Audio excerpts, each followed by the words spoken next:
The dirt was still fresh under her fingernails when she found it.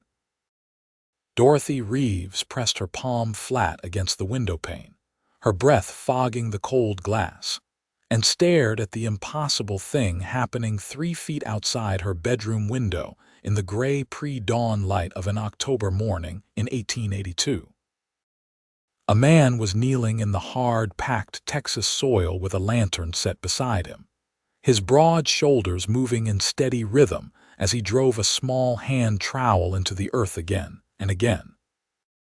He had dug up a perfect rectangle of ground, maybe 4 feet wide and 6 feet long, right there between the weathered siding of her ranch house and the old split-rail fence. And he was planting something in it, at 5 in the morning, in the dark, without asking her permission. She threw open the window so hard the wooden frame cracked against the siding. "Amos Vane, what in God's name do you think you are doing?" He did not flinch. He did not stop.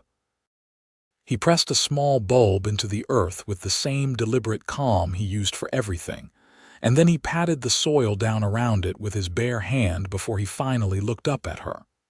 His jaw was set. His dark eyes caught the orange lantern light and gave nothing away. "Planting," he said. "I can see that," she snapped. "That is my ground.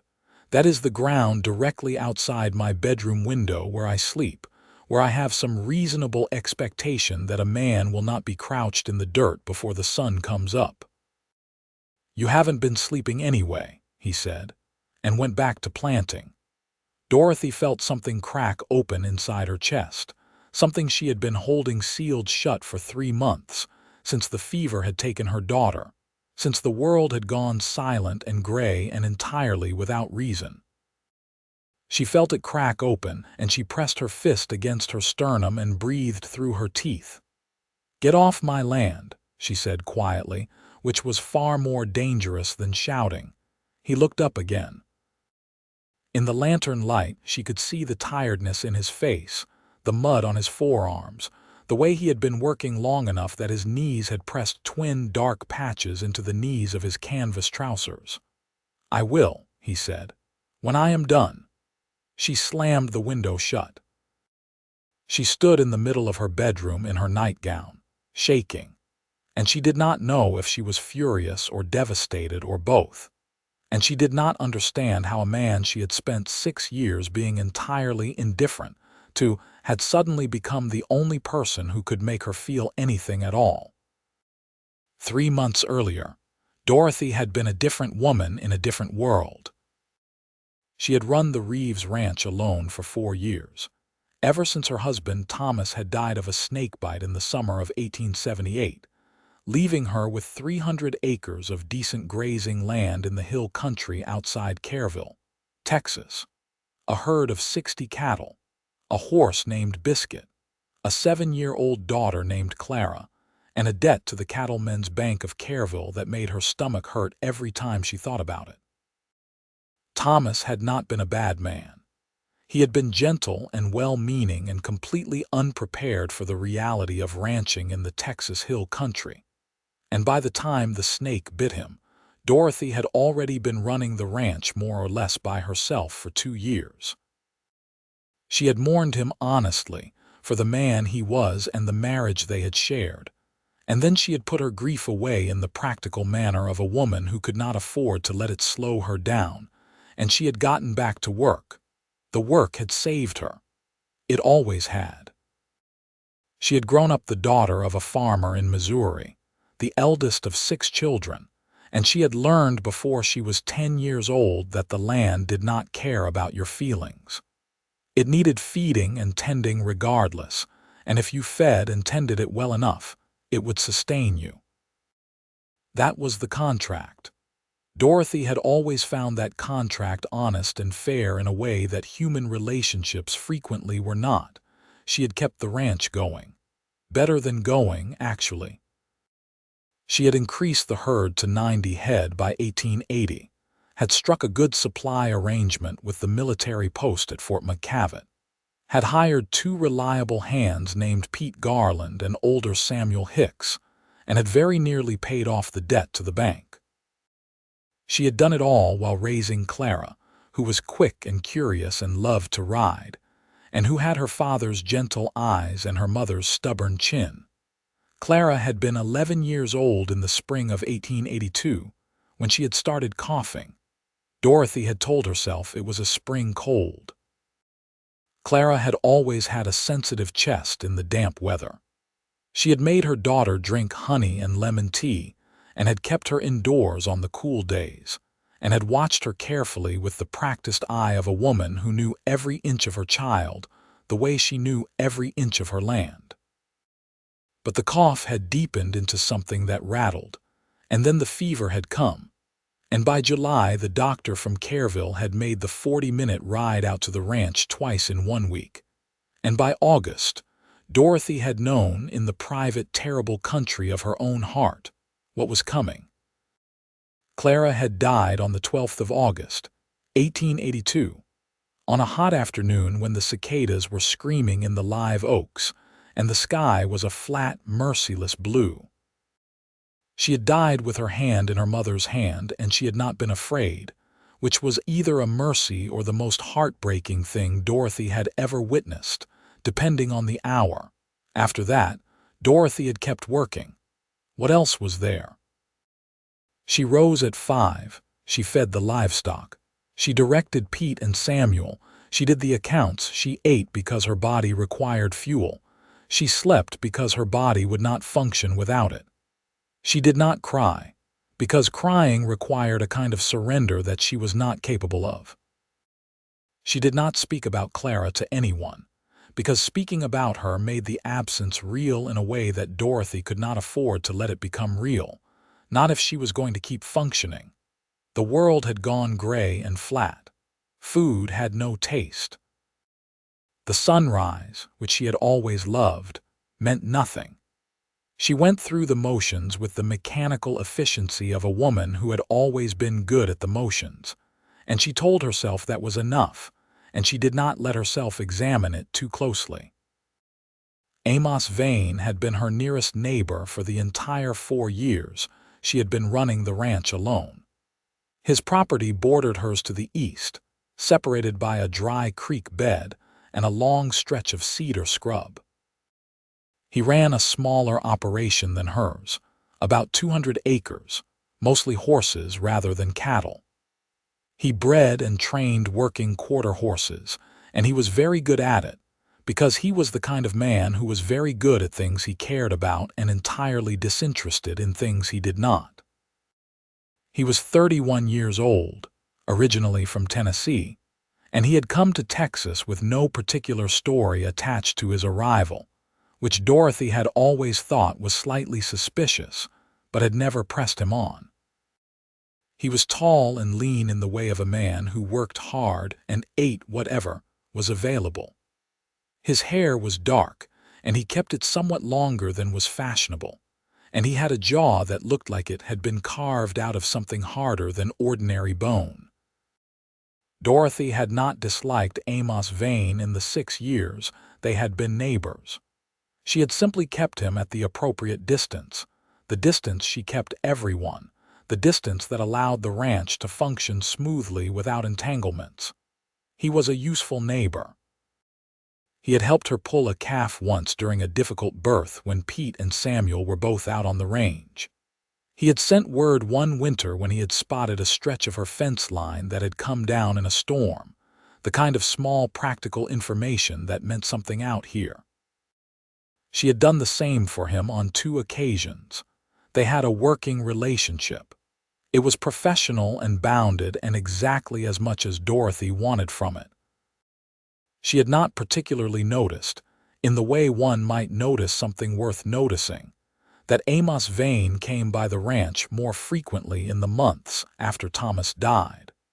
She had chalked it up to the natural increase in contact that came from managing adjacent properties. She had not particularly noticed that he sometimes found reasons to be in the yard when she was working, that he had a habit of showing up at exactly the moment when something needed a second pair of hands. She had filed these facts under the category of useful neighbor and kept moving. What she had noticed, because she noticed everything about her land and her animals and anything that could affect the functioning of the ranch, was that he was quietly observant in a way most men were not. He watched things carefully before he acted. He did not waste words. When he said something, he meant it, and when he did not say something, it was because he had decided not to say it, not because he had not thought of it. Dorothy respected that. She respected it in the same measured way she respected good fence building or an honest horse. It was a quality, not a connection. Then Clara had died. Amos Vane had come to the burial which had been held on the ranch, in the small cedar grove where Dorothy had always meant to put a proper garden. He had stood at the back of the small group, which included Pete and Samuel, the doctor from Careville, the Methodist minister who rode a circuit through the hill country, and 3 neighboring families who had known Clara. He had not said anything to Dorothy at the graveside. He had removed his hat, and he had stood there with the kind of stillness that some people mistake for coldness, but which Dorothy recognized, in some distant part of herself, as grief held in check by sheer discipline. He had come back the next day with a casserole dish covered in a cloth, which he had left on her porch without knocking. There was no note. Dorothy had recognized it as food because someone had decided she needed to eat and did not want to make her talk about it, which was more thoughtful than any of the other condolences she had received, all of which required her to stand in her own doorway and manage other people's discomfort with her loss. She had eaten the casserole. She had left the dish clean on the porch. The next morning it was gone. He had come back 3 days later with wood, which he had split and stacked in her woodpile without speaking to her, while she watched from the kitchen window and felt something she could not name and did not try to. Then the visits had increased in small, careful increments, each one calibrated to just the distance she would tolerate, and Dorothy had known what was happening with the part of her brain that always knew what was happening, and she had filed it under "not now" and kept moving. And then October had come, and the mornings had started to get cold, and Dorothy had begun to experience something that frightened her more than anything she had faced in her practical, disciplined, grief-adjacent life. She had begun to have mornings when she did not want to get up. Not the ordinary tiredness of a woman who worked hard, something deeper and more absolute. She would lie in the gray pre-dawn light and stare at the ceiling and feel the absence of Clara like a physical weight pressing down on her chest. And she would have no reason to move, no pull toward the window, no interest in what the morning held. She would eventually force herself upright through the same sheer mechanical will that ran the rest of her life, but it was getting harder. It was getting harder every morning, and Dorothy Reeves was not a woman who allowed things to get harder. She was a woman who solved problems. She had not known what to do about this particular problem. There was no practical solution for not wanting to wake up. There was no fence to mend or debt to pay that would fix the flatness of a morning when there was no longer a small, quick voice in the next room, no longer a child who needed breakfast and had strong opinions about whether her hair should be braided or left loose. She had not told anyone. She was not the kind of woman who told anyone anything. And then, Amos Vane had planted a garden outside her bedroom window at 5 in the morning without asking her permission, and she had slammed the window shut and stood in the middle of her room shaking, and something she had been holding sealed for 3 months had cracked open. She did not go back to sleep. She sat in the chair by the window until the sky turned from black to gray to pink, and then she wrapped her shawl around her shoulders and stood at the window and watched him work in the growing light. He was thorough. He had prepared the soil properly, which meant he had either done research or knew what he was doing, and she suspected the latter. He was planting bulbs mostly, and what looked like a few small bare root perennials wrapped in damp burlap. She could not identify them all from the window. She watched him work and she was angry, but the anger had a different quality than her usual anger, which was clean and purposeful. This anger was complicated and wet-edged, and she did not like it. When he finally stood, brushing the dirt from his knees, he looked up at her window. She did not step back. She met his gaze through the glass and she held it, and he held hers, and neither of them looked away for a long moment. Then he picked up his lantern, which was no longer necessary in the rising morning light, and he walked back toward the creek bed that separated their properties, and he was gone. Pete knocked on the back door at 6:30 with the morning report, and Dorothy met him in the kitchen with coffee already on the stove. And if he noticed that her eyes were red-rimmed or that her hands were slightly unsteady when she poured the coffee, he had the wisdom that came from 4 years of working for her, and said nothing at all. 3 days passed. Dorothy did not go outside to look at the garden plot during those 3 days.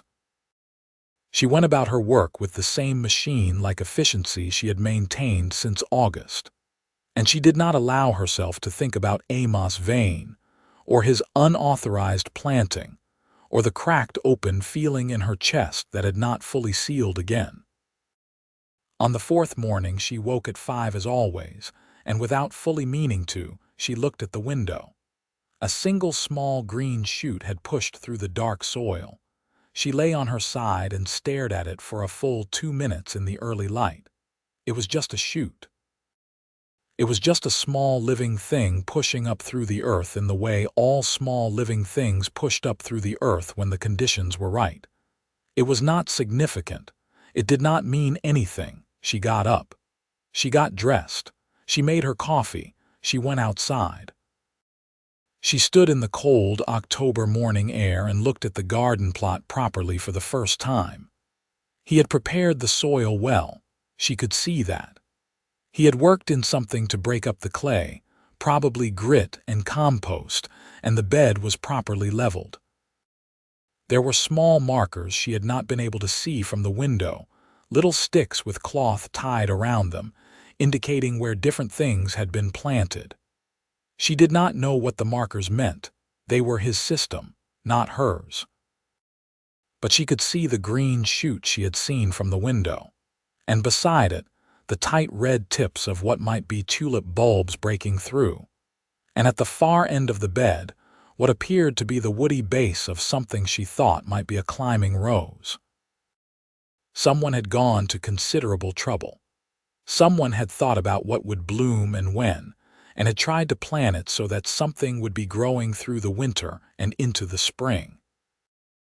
Dorothy knew enough about gardening to understand that you had to think forward when you planted bulbs in October. You were not planting for now. You were planting for February and March and April, for the deep cold months when there was nothing else. She stood in the cold morning air and she breathed, and for the first time since August, the morning did not feel entirely flat. She went to see him that afternoon. His place was a 20-minute ride east of hers, a neat property with a good timber barn and a 2-room house that was spare but well-maintained. He was in the round pen working a young bay horse when she arrived, doing the slow, patient groundwork that was his particular skill, teaching the horse to respond to pressure without fear. He saw her ride up, but he finished what he was doing before he came to the fence, which was both infuriating and exactly what she would have expected of him. He leaned on the fence rail and waited. He was good at waiting. "You planted on my land without my permission," she said. "I did," he said. "That is not acceptable," she said. "I understand," he said. "If you understand that, then why did you do it?" He was quiet for a moment, looking at his hands on the fence rail.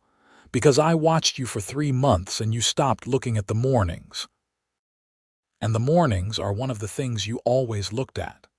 I figured if there was something to look at outside your window, something that was going to change every few days, something that needed watching, then maybe you would look again." Dorothy felt the cracked, open feeling widen considerably. She gripped her reins tighter. "You figured," she repeated. "I could be wrong," he said. "You're not wrong," she said very quietly, and hated herself slightly for the admission. Something changed in his face. It was not dramatic. It was a very small change, a slight shift in the tightness around his eyes, but she caught it because she was good at reading things, and she had, apparently, been paying more attention to his face than she had given herself credit for. "I should have asked," he said. "You should have," she agreed. "Would you have said yes?" She held his gaze for a moment. "No," she said honestly. He nodded, unsurprised. "I am not going to pull it up," she said, because she needed to say it and because it was easier to say it as an announcement than as what it actually was, which was a concession. "But I want to know what you planted. I want to know what is going to come up and when." The ghost of something moved across his face, too fast to name. He pushed off the fence. "Come inside," he said. "I made notes." She tied Biscuit at the hitching post and followed him into his house, which was the first time she had been inside it. It was clean and very spare, a table, 2 chairs, a rope-sprung cot visible through the open door to the second room, a cook stove, a shelf of books that surprised her. He went to the table and opened a small notebook, the kind used for accounts, and showed her a page on which he had made a careful list. He had planted bulbs of iris, tulip, and paper-white narcissus, with notes on expected bloom times. He had planted 2 bare root perennials, a coneflower and a black-eyed Susan, which would establish this fall and bloom the following summer. He had planted a climbing rose, a variety called Cherokee rose, which was native to the region and hardy. And at the south end of the bed, he had planted a row of bluebonnet seeds, the Texas state flower, which would germinate in the fall and bloom in the spring. Dorothy stood at his table and looked at his notes, and she was struck very suddenly, and with considerable force, by the realization that this man had spent time, real, careful, deliberate time, thinking about what would give her something to wake up to, not just in November or December, but in February and April and June, that he had planned an entire year of mornings for her, and that he had done it all without saying a word about why. "You planned it for the whole year," she said. "The rose will take a couple of years to really establish," he said, as though that were the relevant detail. Dorothy looked at him. He was looking at his notes and not at her, and she could see the slight tension in his shoulders that meant he was more exposed than he wanted to be. "Amos," she said, and his name felt strange in her mouth because she almost never used it. "Why?" He looked up at her then, and his dark eyes were very direct. "Because you have been going through something that I cannot fix," he said. "And I am not good at being useless." She held his gaze for a long moment. The room was quiet. Through the window, she could see the young bay horse standing calmly in the pen, having apparently concluded that the groundwork was done for the day. "I need to get back," she said, because she could not stand in this kitchen and feel the things she was feeling and also hold herself together, and holding herself together was currently non-negotiable. "Thank you for the notes." She took the notebook.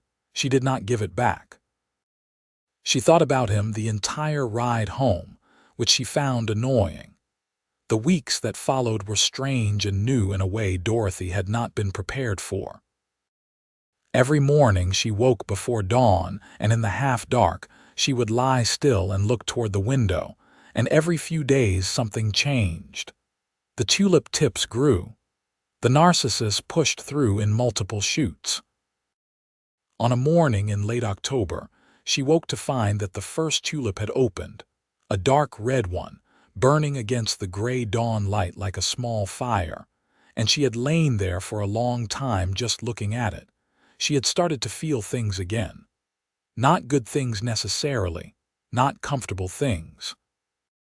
She was feeling the grief properly now, which she had been successfully not doing for 3 months. and it was large and it was heavy, and it came in waves that she was not always prepared for. She cried twice, both times alone, both times at night when there was no one to see, and both times it felt less like weakness and more like something the body required, the way bleeding required a wound to close. She also started to find herself thinking about the man who had planted the garden, which was an entirely different and equally uncomfortable problem. She did not understand it, or rather she understood it perfectly and objected to it. She was 33 years old. She had been managing her own life with considerable competence for 4 years without anyone's help or input. She did not need, in any practical sense, what Amos Vane appeared to be offering, which was care. She had not asked for care. She did not know what to do with care. It felt like a debt she did not know how to repay, and Dorothy disliked debts of any kind. She also noticed, more than she wanted to, that he was a very particular kind of man. He did not push. He did not perform concern for her benefit or expect anything in return for the garden. He came by a few times in the following weeks, always with some practical pretext. A question about where the creek line property boundary actually fell. A word about the condition of the road to Careville, and they would talk for a few minutes. And the talking was easy in a way that Dorothy found suspicious, because things that felt easy usually had a catch. He made her laugh once at the end of October, which startled her so thoroughly that she almost choked on her coffee. He had been describing a disagreement he had with a particularly opinionated mule that had been left in his care by a man passing through, and he had told it completely straight-faced, and with such precise detail about the mule's specific grievances that Dorothy had laughed before she could stop herself. The sound surprised her. It felt strange in her chest, like using a muscle that had gone stiff. He had looked at her when she laughed, a quick direct look, and she had looked back, and then they had both looked away at the same time, and Dorothy had felt something she had not felt since before Clara got sick, something warm and complicated and not entirely welcome. She began to wait for his visits, which she recognized as a problem and addressed by being slightly cooler than necessary when he arrived, which he appeared to find mildly amusing, which made her cooler still, which seemed to amuse him further.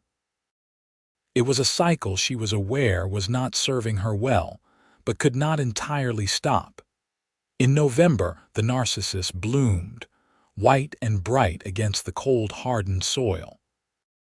Dorothy cut 2 of the stems and put them in a glass on her kitchen table, and then felt embarrassed by the sentimentality of it and moved them to the windowsill, which was equally sentimental but slightly less visible. She was at the Careville General Store in late November when she ran into Grace Holt, whose husband ran a cattle operation 20 miles south, and whom Dorothy liked well enough in small doses.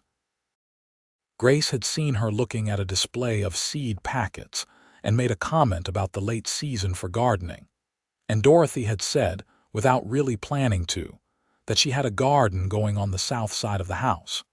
And Grace had said she didn't know Dorothy was a gardener, and Dorothy had said she wasn't particularly. And then Grace had given her a look that was both shrewd and kind and said, "Amos Vane planted it, didn't he?" Dorothy had looked at her steadily. "Why would you say that?"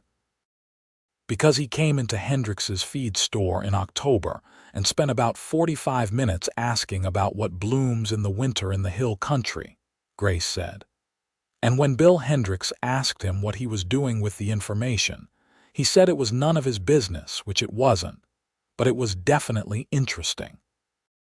Dorothy had bought her seed packets and gone home and stood in her kitchen for a while, thinking about a man who spent 45 minutes in a feed store asking about winter blooms, and then told the feed store owner it was none of his business.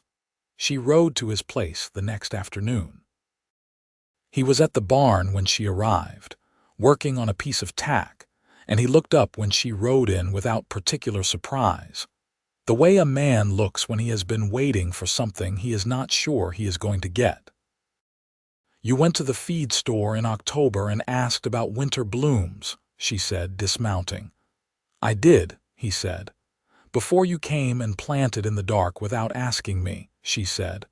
"I wanted to do it right," he said. Dorothy stood holding Biscuit's reins and looking at this man who had planned an entire year of mornings for her, and driven 45 minutes to research it first, and still managed to do it in the dark, without making any kind of announcement about it. And she felt the thing in her chest that she had been carefully filing under not now for 6 weeks expand into something that would no longer fit in that folder. "I have been keeping you at arm's length," she said, because she was a direct woman and she had decided in the ride over that she was going to be direct about this. "I know," he said. "It is a habit," she said. "I keep everyone at arm's length. It is how I function." "I know that too," he said. "I don't know how to do this differently," she said. "I want to be honest about that. I don't know how to let someone in without feeling like I am losing ground." He set down the tack and turned to face her fully. "I'm not asking you to lose anything," he said. "I'm just asking to be closer than arm's length." "That is a very simple way to put it," she said. "I'm a simple man," he said. "You are not," she said. "You are actually quite complicated and you pretend not to be."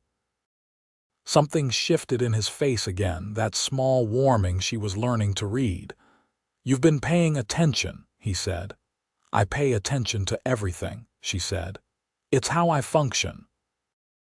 They looked at each other in the barn in the late November afternoon, with the smell of hay and leather and cold air coming in through the open doors, and Dorothy felt simultaneously completely terrified and more awake than she had felt since August. "Come to dinner," she said. "Saturday. 6 o'clock." She rode home before he could say much more than yes. She spent the next 2 days pretending she was not thinking about it, which was unsuccessful. She told Pete on Friday that there would be company Saturday, and Pete, who had been working for her for 4 years and had a broad, practical understanding of the situation, nodded and found reasons to be on the far side of the property. Samuel was conveniently going to visit his sister in Careville for the weekend, which Dorothy suspected was not entirely a coincidence, but did not examine too closely. She cooked properly for the first time since Clara died. She made a roast with root vegetables, because it was what the weather called for, and she baked a corn bread, and she went to some trouble with the table, which she told herself was just ordinary hospitality and not anything more loaded than that. Amos arrived at 6 exactly, which did not surprise her. He had brought a bottle of good bourbon, which did surprise her slightly, because it suggested he had either a more sophisticated palate than she had given him credit for, or he had asked someone what to bring, and either way she respected it. They ate and they talked, and the talking was easier than it had any right to be. He told her about Tennessee, about growing up on a horse farm there, about leaving after his father died and the property was sold, about drifting through Arkansas and Oklahoma before landing in Texas in 1875. There was something he was not telling her about those years. She could hear the shape of it in what he left out, but she did not push. She understood what it was to have a part of your history that you kept to yourself. She told him about Missouri, about her father's farm, about being the oldest of 6, about the particular competence that comes from being responsible for younger children from an early age, about how she had thought she was escaping when she married Thomas and come to Texas, and then had discovered that Texas required more competence than Missouri, and had decided she liked it for exactly that reason. He listened the way he did everything with his full attention, not performing interest but actually interested, which Dorothy found she was not prepared for, because most people listened to her in a way that was really just waiting for their turn. "What did you think of him?" Amos asked. "Thomas." It was a direct question. She appreciated it. "I thought he was kind," she said, "and he was. He was one of the kindest people I have ever known. He just wasn't built for this." She gestured at the window, at the dark outside, at the land. He tried. He tried very hard. But there is a difference between trying and being built for something. "Yes," Amos said, and she heard something in it that she filed away. After dinner, they sat on the porch in their coats, with the bourbon, and the night was clear and cold and the stars were extraordinary, the way they were in the hill country far from town light. They sat in the two chairs Dorothy kept on the porch, and they looked at the stars and they talked less. And the silence was the comfortable kind, the kind you have to earn with someone. And Dorothy was aware that they had apparently earned it without her fully noticing when. "Can I ask you something personal?" she said. "Yes," he said. "Why haven't you married?" He was quiet for a moment, looking out at the stars.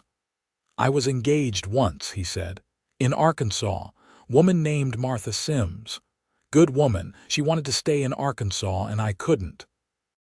"Couldn't," Dorothy said, noting the word. "There was a situation," he said carefully, "that made it necessary for me to leave Arkansas. I can tell you about it if you want to know." "I want to know," she said, he told her. It came out in the quiet, measured way of a man who had not told it in a long time. He had worked for a large landowner in Arkansas, a man named Colonel Hargrove, who had accumulated his land through a series of land grants that were, on examination, fraudulent, built on the dispossession of several black farming families who had homesteaded the land after the war. Amos had witnessed Hargrove having one family's barn burned down when they refused to leave. He had reported it to the county sheriff, who was Hargrove's cousin, and nothing had happened. Then Amos had made the mistake of going to the federal land office, and Hargrove had found out, and Amos had left Arkansas in something of a hurry with very little of what he had started with. "Martha didn't want to go," he said. "Her family was there. I understood, but I couldn't stay." Dorothy looked at him in the starlight. "You did the right thing," she said, "even though it cost you." "The families lost their land anyway," he said flatly. "Hargrove had too many connections. I don't know that it made any difference." "It mattered that you tried," she said. "That's a generous reading of it," he said. "It's an accurate one," she said, and she meant it with a firmness that surprised even herself, and she saw it land with him, saw him sit with it. They sat in the cold and the dark for another hour, and when he finally rose to leave, she walked him to where his horse was tied, and they stood there for a moment in that particular suspended stillness that happens when two people are at the edge of something. "Saturday was good," he said. "It was," she agreed. He started to mount and then stopped and turned back. "Dorothy," he said, and her name in his mouth had a quality she had not heard before, something careful and honest at the same time. "I want you to know that I am not in any hurry. I understand what this year has been for you. I am not asking for more than you have to give." She looked at him for a long moment. "You are a patient man," she said. "When it matters," he said. She reached out and touched his arm just briefly, just the lightest press of her fingers against his coat sleeve, and she was not sure which of them that surprised more. Then she stepped back, and he mounted and rode east toward the creek, and she stood watching until she could no longer hear the hoofbeats. She went inside, and she stood at the window and looked at the dark garden bed, where the narcissus were sleeping through the cold night, and she felt something she thought she might cautiously identify as hope. December came and brought cold, clear weather, and the kind of sky that the hill country made in winter, enormous and pale blue and infinite. The narcissus bloomed again in waves, white clusters pushing up through the frost-hardened edges of the soil. Dorothy began to have a new relationship with her mornings. She still woke early in the gray dark, and there were still mornings when the grief came hard, when she rolled over and reached instinctively for Clara's small, warm presence and found only air, and those mornings were still terrible. But there was also the window. There was always something at the window now, some small living change, some evidence that the world continued to produce new things even in the dead heart of winter. Amos came to dinner twice more in December, and she went to his place once, and they fell into a rhythm that felt domestic and easy in a way she kept trying to be suspicious of. He was good at conversation and better at silence, and he never, not once, tried to tell her how to run her ranch or manage her grief or make any decision that was hers to make, which put him in such a distinct minority among the men of her acquaintance that she found herself appreciating it almost constantly. Christmas came and went quietly. Pete and Samuel went to their respective families. Dorothy spent Christmas Day alone, which was how she had spent it last year too. But this year, Amos knocked on her door in the late morning with a small bundle of cedar boughs tied with red ribbon, which she accepted without comment, and they spent several hours in her kitchen drinking coffee and playing two-handed cards with her battered deck, and she won most of the hands, which was satisfying, and he was a good loser, which was even more so. In January, something happened. She was riding fence in the far eastern section of the property, the part that ran close to the cedar scrub along the creek, when she found a steer down. He was a young one, a 2-year-old she had been watching, and he had gotten tangled in a section of wire fence that had come down, and in his panic, had cut himself fairly badly along the right foreleg. She dismounted and assessed the situation, and concluded that she could not work the wire alone without the steer panicking further and injuring himself worse. She needed another set of hands. Amos was her nearest neighbor. It was a cold day and the light was already thinking about leaving. She rode to his property at a pace Biscuit was not entirely comfortable with and found him outside the barn, and she said without preamble, "I need your help. I have a steer tangled in wire on the east fence." He was on his horse in less than a minute. They rode back together and dealt with the steer, which required her to hold the animal's head and keep him calm while Amos worked the wire carefully enough not to cause further injury. And they worked together in a way that was smooth and instinctive, each compensating for the other without having to discuss it. And afterward they had a bad cut cleaned and dressed and the steer standing, shaken but operable, in about 40 minutes. They rode back toward her house in the dusk, and Dorothy was aware of him riding beside her, of the easy way he sat a horse, of the reliable, competent way he had worked just then. And she was aware of something she had been circling for 2 months becoming undeniably clear. "I appreciate it," she said. "When I need someone, you are the person I think of now." He looked at her, his horse matching Biscuit's pace in the dimming light. "Good," he said, with a quietness that meant something considerably larger than the word.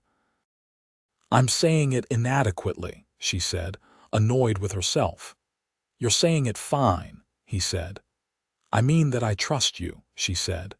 "And I want you to know that I do, because I am aware that I have not been exactly easy to trust in return, and I am working on it."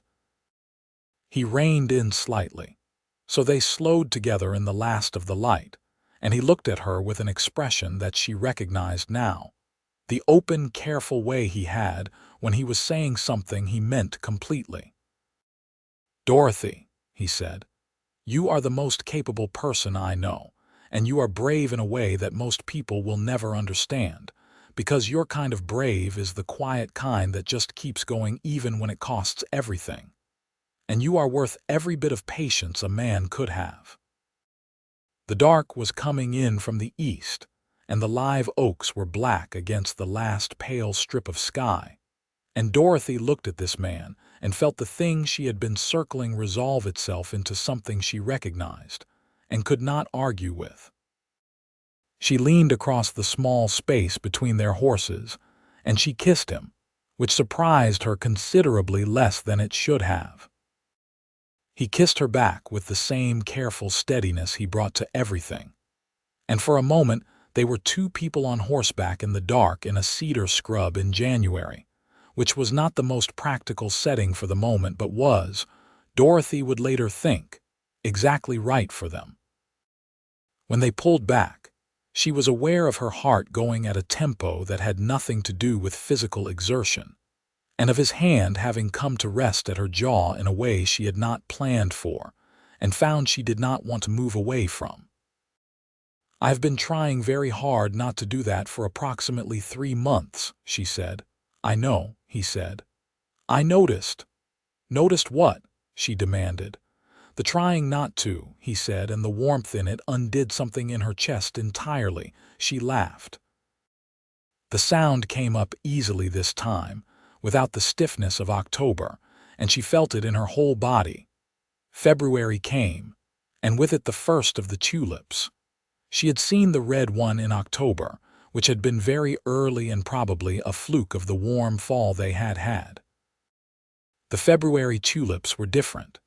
They came up in a cluster, red and yellow and one deep purple that stopped her breath on the morning she saw it, burning against the frost in the early light.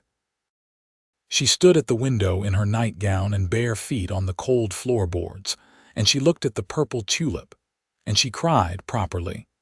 The kind of cry she had not let herself have even in the dark private nights, because Clara had loved purple. It had been her favorite color with an intensity that only an 11-year-old can bring to a color.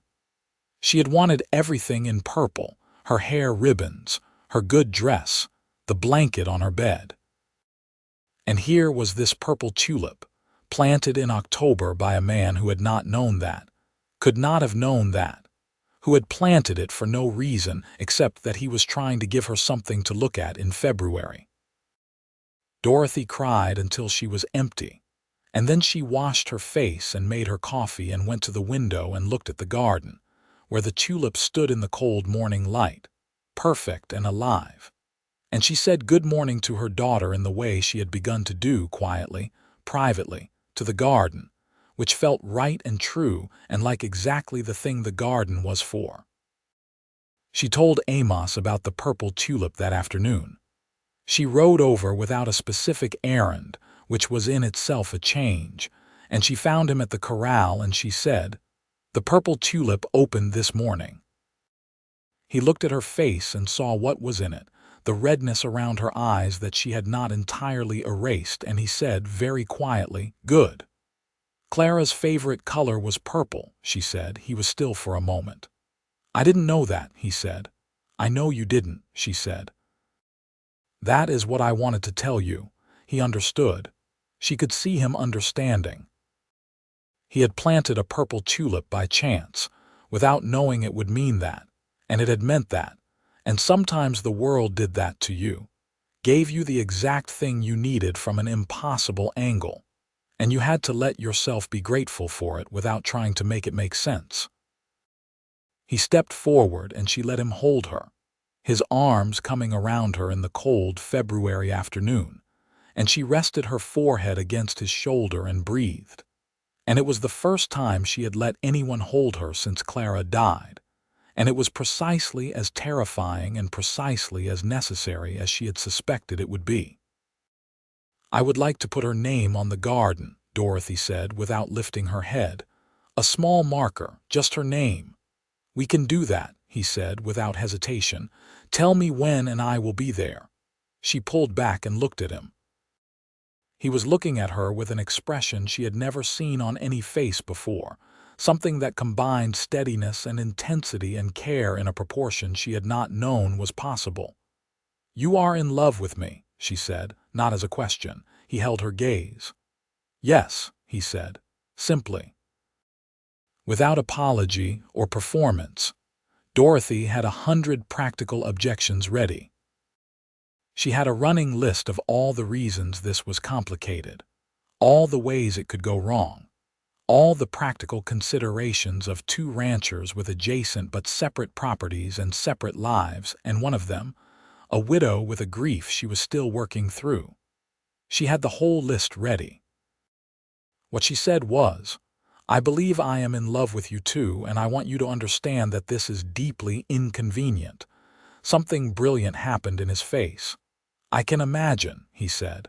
"I don't know what to do with it," she said. "We do not have to know all of it at once," he said. She reached up and touched his jaw, the way she had wanted to since October without admitting it, and his eyes closed briefly the way eyes do when something long hoped for finally arrives. "All right," she said. "We do not have to know all of it at once." Spring came to the hill country in the particular extravagant way it did, sudden and saturated, every live oak putting out its yellow-green new leaves, the bluebonnets exploding across the roadsides in sheets of blue, and Dorothy's garden outside her bedroom window became something extraordinary. The bluebonnet seeds Amos had planted in the fall germinated and bloomed, a dense cluster of blue and purple that pressed against the weathered siding of the ranch house like something from a painting. The coneflowers came up green and vigorous. The black-eyed Susans followed. The Cherokee rose put out its first tentative white blooms in late April, the blooms small and simple and very pure against the old wood. Dorothy cut stems of it and put them in a jar on the kitchen table and sat with her coffee in the mornings and looked at them.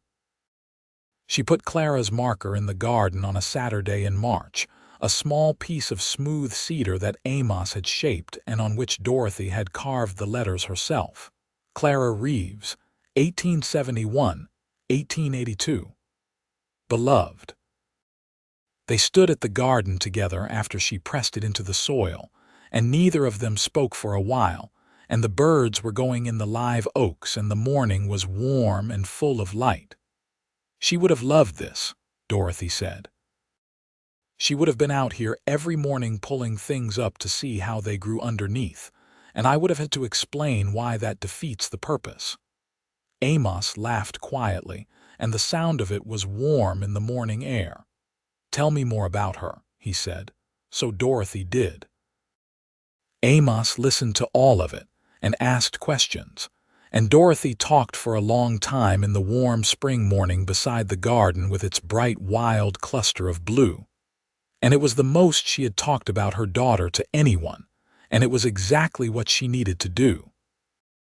They had settled into a pattern by spring that had an easy naturalism to it, the kind of rhythm that happens when two people's lives begin to orient around each other without anyone having to force it. He came to the Reeves ranch most evenings for dinner, or she rode to his. They discussed the practical matters of their operations, the state of the range grass, the water level in the stock tanks, prices at the stockyards in San Antonio that they both tracked, and these practical conversations had an intimacy of their own, the intimacy of two people who trusted each other's judgment on things that mattered. He never tried to override her on her own decisions, and she never tried to override his, but they consulted each other in the way of people who had decided that the other person's thinking was worth having. Pete noticed and said nothing. Samuel noticed and said, "I figured," which Dorothy chose not to pursue. They were riding the far western range one afternoon in May when Dorothy said, without having planned to say it at that moment, "I think we should marry." Amos's horse picked its way over a rocky patch and he kept his eyes on the terrain for a moment before he looked at her. "Are you asking me?" he said. "I am raising the subject for discussion," she said. "Whether it constitutes a formal asking depends on your response to the subject." The corner of his mouth moved. "I want to marry you," he said.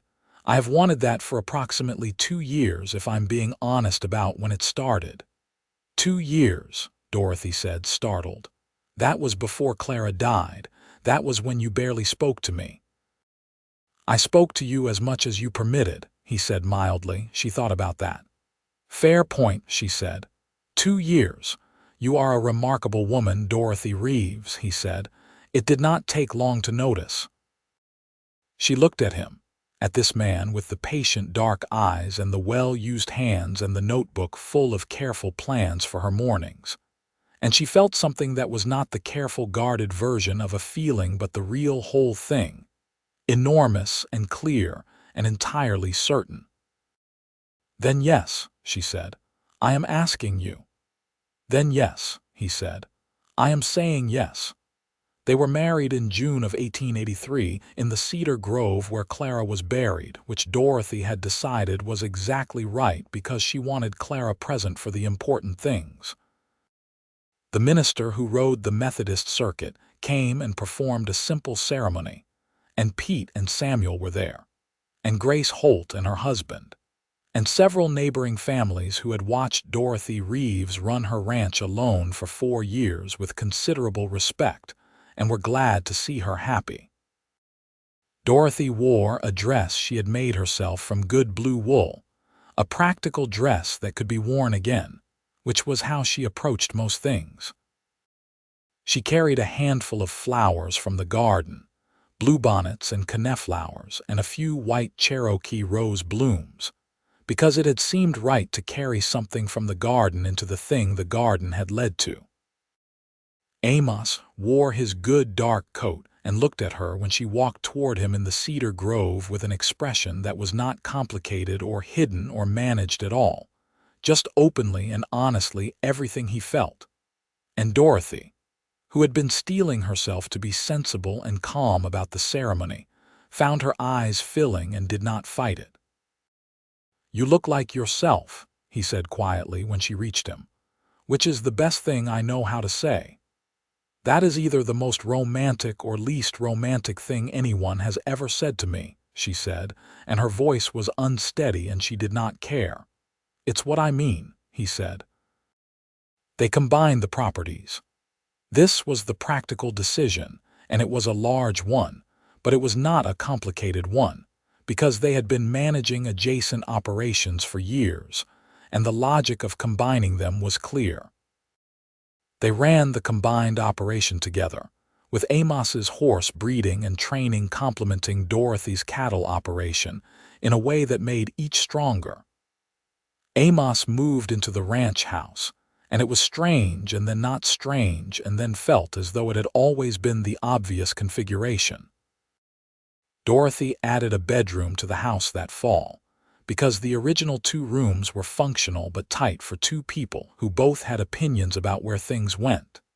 And the building project gave them several weeks of good-natured argument about the best placement of windows, which Dorothy won entirely on the grounds of practical reasoning and light quality. And the room was perfect, and Amos acknowledged freely that she had been right. The garden grew. Amos tended it, but Dorothy tended it too, which had not been part of the original arrangement but had evolved naturally, because she had started going out to it in the evenings after the day's work, not as a maintenance task but as something else, something closer to what she had seen women do in church, a regular private practice of attention and presence. She learned to deadhead the roses and divide the coneflowers, and what the different conditions of the soil meant, and what to plant where for the best light. She found she was good at it, which surprised no one as much as it surprised her. The garden changed every few weeks, every season bringing something new to the rectangle of prepared ground outside the bedroom window. Amos added to it in the fall of 1883, expanding the bed slightly and adding a rosemary bush and a row of sweet peas, because he had heard that Clara had liked the smell of them, and because the idea of adding something for her had occurred to him and seemed right. Dorothy found the sweet pea seedlings one morning and stood at the window and pressed her hand to the glass the way she had on that first October morning, but this time she was smiling. By the spring of 1884, Dorothy was pregnant, which she had not expected but which, when the doctor confirmed it, she received with a feeling she had not anticipated feeling about another pregnancy. Simple joy. Clean and uncomplicated and enormous. She told Amos that evening after dinner, sitting at the kitchen table with the last of the light coming through the window that looked out onto the garden, and he sat very still for a moment with a look she had never seen on his face before, something completely unguarded and almost young. "Really?" he said. "Really?" she said. They named their son William, which was Amos's father's name, and he came into the world in November of 1884 after a labor that was long and honest and managed by the most competent midwife in Careville, a woman named Agnes who had delivered more than 300 children and had strong opinions about the process that Dorothy found completely compatible with her own. William was healthy and loud, and had a particular quality of determined self-expression from his first week of life that was clearly inherited from both sides. Dorothy put the cradle under the window in the new bedroom, the window that looked out onto the garden, because she had decided that he should also have something to look at in the mornings. The garden was dormant in November, but not dead. The rose had fully established by now, 4 years in, and it climbed the south wall of the house with a confidence that bordered on architectural ambition. Even in November it had its structure, its canes, its occasional hips turning red in the cold. Dorothy would lie with William in the mornings, nursing him in the early light, and look at the rose on the wall and at Clara's cedar marker among the sleeping bulbs, and she would feel both grief and love in the same breath, which she had come to understand was not a contradiction, but the only honest way to feel about things that matter. The spring of 1885 brought the garden into its fullest expression yet, 3 years of establishment paying off in a riot of bloom that people from neighboring properties actually came to see. The Cherokee rose covered the south wall entirely by May, cascading white blooms with yellow centers, simple and wild and beautiful in a way that formal garden roses were not. The bluebonnets self-seeded and spread. The coneflowers and black-eyed Susans multiplied. Amos added a row of cosmos that first spring, because William had developed an early fascination with butterflies, and the cosmos brought them in numbers.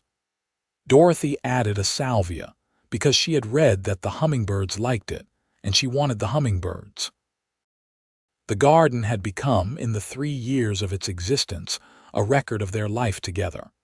Clara's marker at its center, the sweet peas Amos had planted in her memory, the cosmos for William's butterflies, the salvia for the hummingbirds. The first red tulip that had opened in the October dark, while Dorothy lay in her gray flat grief, and hadn't yet known that the morning was going to give her something to look at. Pete married a woman from Careville in the spring of 1885, a sensible and cheerful person named Helen, who turned out to be a good hand with horses, and asked Amos with a directness that impressed everyone if there was any work for her on the combined operation. And Amos said yes, and she was one of the best decisions the Vane Reeves ranch made that year.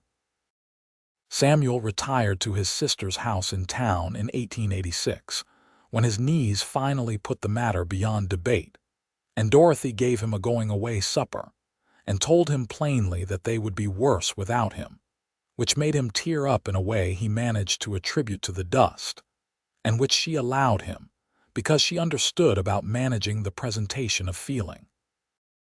In the summer of 1886, Dorothy sat at the kitchen table late one evening with the accounts book spread in front of her, which had been a feature of her life since 1878, and she looked at the numbers for a long time, and then she called Amos in from the porch where he was sitting in the evening air with William on his knee, and she said, "The bank debt is finished." He looked at her across the room and understood immediately what that meant, not just financially but the other way.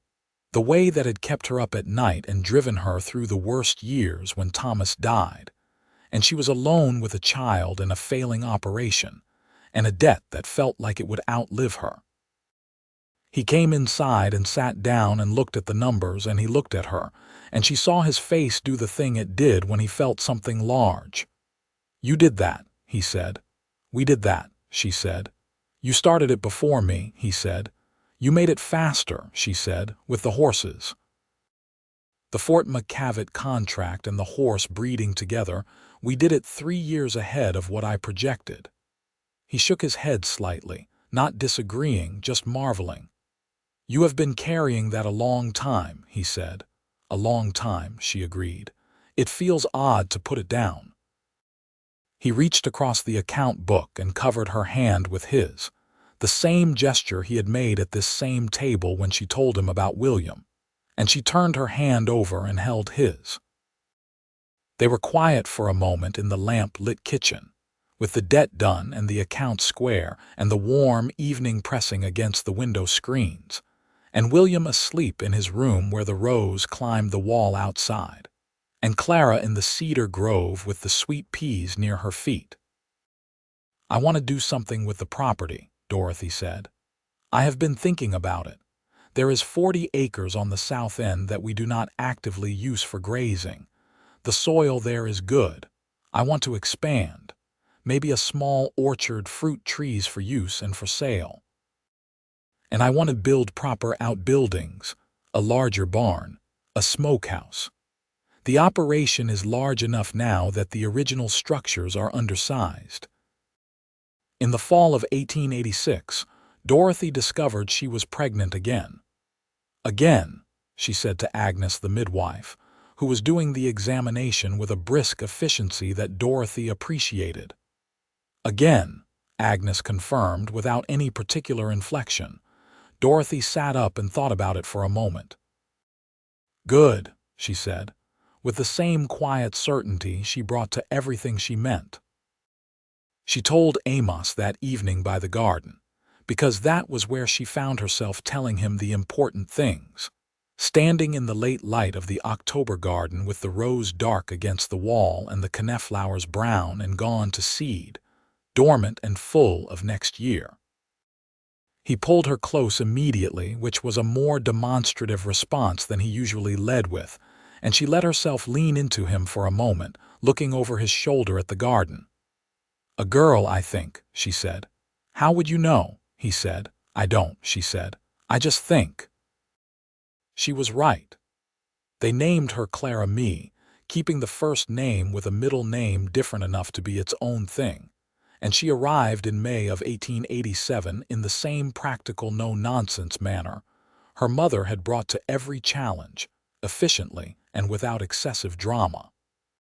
She had Amos's dark eyes and Dorothy's jaw, and a personality, apparent within the first week, of complete determined independence, which nobody who knew either of her parents found even slightly surprising. The garden outside the bedroom window bloomed in its full spring extravagance the week that Clara Mee was born, the rose at the height of its season, the bluebonnets thick and blue, the sweet peas beginning their climb. Dorothy lay in the new bedroom in the early mornings with the baby and looked at the garden through the window and felt the complex, layered fullness of it all, the old grief and the new joy sitting together in her chest in the way she had come to understand they always would, not canceling each other out but both true at once, both real, both part of the same life. William, who was 2.5 and very opinionated about most things, came to the garden that May with Amos and was shown the sweet peas, and was told that they were for his sister Clara, who had lived before him, and who he would not meet, but who was part of the family in all the ways that mattered. He accepted this information with the serious, careful attention of a small person who understands that some things are important even when he cannot fully explain them, and he patted the sweet pea stems with his wide, small hand. The orchard was planted in the spring of 1887. 40 acres of peach and apple and pear, which would not produce meaningfully for 3 years, but which represented the kind of planting for the future that Dorothy had always understood. It was, in that sense, not so different from planting bulbs in October. You were not planting for now. You were planting for the mornings that had not happened yet.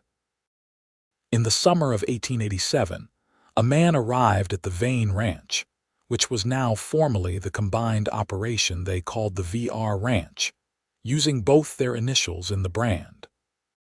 He arrived on a tired horse in the late afternoon when the heat was at its worst, and Dorothy, who was at the corral when he came in, assessed him in the practiced way she assessed all visitors. Middle-aged, trail-worn, carrying himself with the slight wariness of a man who had been more places than he was comfortable talking about. "Looking for work," he said. "Heard you might be needing hands." "We might," Dorothy said. "What kind of work do you know?" "Cattle and horses both," he said. "Spent time in the Panhandle with the XIT, before that Colorado." She asked him his name, which was Jacob Merritt, and his age, which was 47, and several practical questions about his experience, all of which he answered straight and without embellishment. She hired him on a 3-week trial, which was her standard practice, and which Jacob accepted without complaint. He turned out to be exactly what he presented himself as, a competent, experienced hand who was quiet and honest and unassuming, and who had in his dusty saddlebag a small, worn Bible and a daguerreotype of a woman and 2 children, which Dorothy noted, and which told her most of what she needed to know about the loss he was carrying. She did not ask him about it.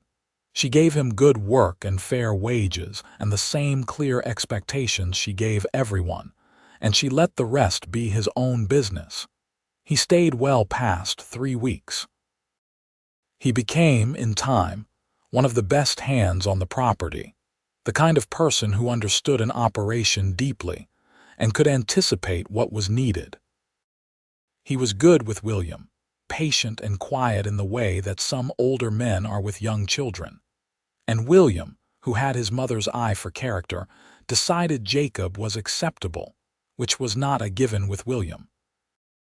The ranch grew and settled into itself through 1888 and 1889 in the way of a thing that has found its right shape. The orchard came into its first modest production. The horse breeding operation expanded, with Amos's reputation for well-trained quarter horses reaching as far as San Antonio and bringing buyers who paid good prices. Dorothy's cattle herd was now 120 head, efficiently managed, and the Fort McCavett supply contract had expanded to include a second military post. The family was complete. That was the word Dorothy came to for it in those years. Not finished or settled or done, but complete, the way a garden is complete when it contains what it needs to sustain itself through all the seasons. They were sitting on the porch one evening in the October of 1889, the 2 of them, after William and Clara Mee were in bed and the hands had gone to their quarters, and the ranch was quiet in the dark. The air had the clean, cold edge of a hill country fall, the first real chill since summer, and the stars were bright in the enormous Texas sky. "You know what I was thinking about today," Dorothy said. "I rarely know what you are thinking about," Amos said. "I have learned to ask." "I was thinking about the first morning I found you in the garden," she said. "The way I opened that window, and I was so angry. And I was angry because you had done something I didn't ask you to do. But I was also angry because it was working, and I didn't want it to work. And I didn't understand why someone who barely knew me had decided to do something that was working." He was quiet, looking at the stars. "I knew you well enough," he said. "You knew that I had stopped looking at the mornings," she said. "That was the main thing," he said. "Once I knew that, I knew what to do." "And you went to Hendrix's feed store and spent 45 minutes asking about winter blooms," she said. "He was very helpful," Amos said, with a seriousness that made her laugh. She looked out at the dark garden, which was going dormant for the season now, the rose bare of leaves but its canes strong and permanent against the wall. The narcissus would come up in January, the tulips in February, the bluebonnets in March.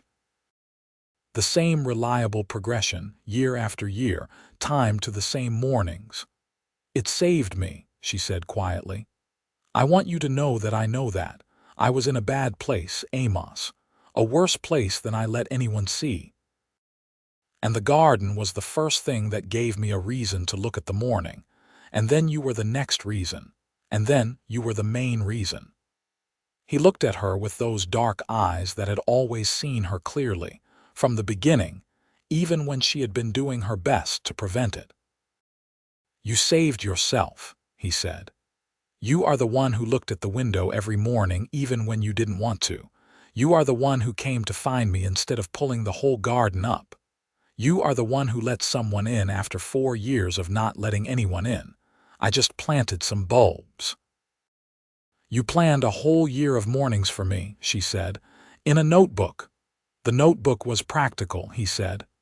"Amos," she said. "Dorothy," he said. She leaned against his shoulder the way she had learned to lean against him, fully and without reservation, and he put his arm around her. And they sat on the porch in the October cold and looked at the stars and the dark garden and the cedar grove where Clara's marker stood among the sleeping plants. "Next spring," she said after a while, "I want to add something to the garden, something new." "What?" he said. "I haven't decided yet," she said.